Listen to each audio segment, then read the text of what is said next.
What's going on, YouTube fish tank community? I need a little bit of assistance. I just recently got into this hobby. My wife actually had a little 5-gallon tank sitting in the garage.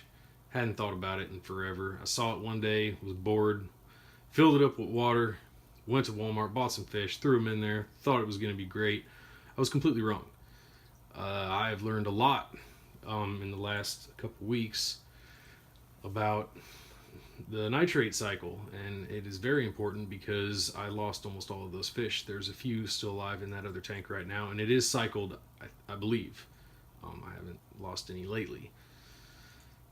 I do about 10% water changes on it every day, roughly, and it seems to be evening out. I also threw way too many fish in it to begin with. I threw 6 fish into a 5 or 5.5 gallon tank without cycling it, so I ran into some issues there. But I have upgraded to a 10-gallon tank now. This is a lot more addicting than I thought it was going to be.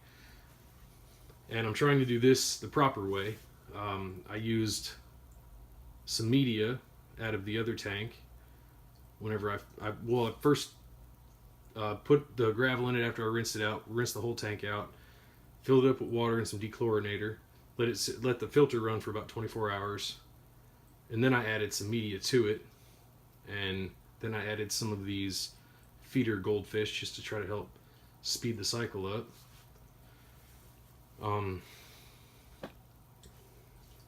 Now the plants here I have, well, I'm only sure what one of them's called actually. I believe Java moss. And that stuff was a lot harder to work with than the guy at the pet store led me on to believe. He told me just stick some on the log and with a piece of driftwood and put it in the tank. He was wrong. It's not that simple. I ended up having to net all of it off the surface because it floats, and I just kind of wadded up into a ball, wrapped it up in a couple wraps of fishing string, and attached that to a little bottle cap and buried it down in the gravel. So that's just kind of a cool little floating ball of Java moss.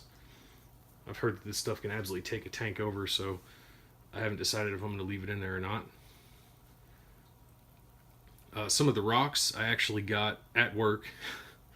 We were running a jackhammer, and this was some of the leftover rock from a rock shop. I think it's some kind of flint. It's very, very hard rock, so I'm not too worried about it leaching out into the water. Some people have said that, or I know some rocks can do that.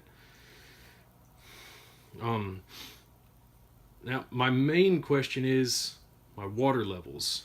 They are pretty normal in this tank, surprisingly, for it only having ran for, 4 or 5 days now. The hardness, though, is something I cannot get rid of. It is as hard as it can possibly be, according to the test strips. That's actually why I put the driftwood and the Java moss in there, because they say that is a decent way to soften it up. I don't know if it'll work or not. I've kind of heard mixed theories. I can't seem to get a clear answer out of anyone that I talk to or any video that I watch of how to soften up water. So if you guys can leave a comment in the comment section, maybe give me some tips and pointers, or if you guys see anything that's wrong with my tank, anything I'm doing wrong, please let me know. I do not want to lose any more fish, except for these guys, because they're probably going to be catfish bait this weekend. But I appreciate the time, and I will post a couple update videos in the future. I may tweak this tank a little bit, depending on what advice you guys can offer me. And I'll see you guys later.